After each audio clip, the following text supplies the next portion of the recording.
Tristan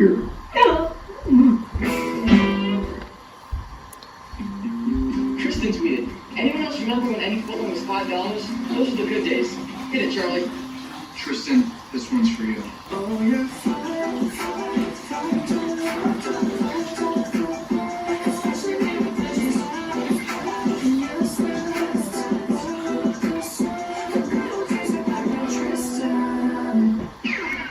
We heard you. $5 footlongs are back when you buy two for a limited time. Subway, eat fresh.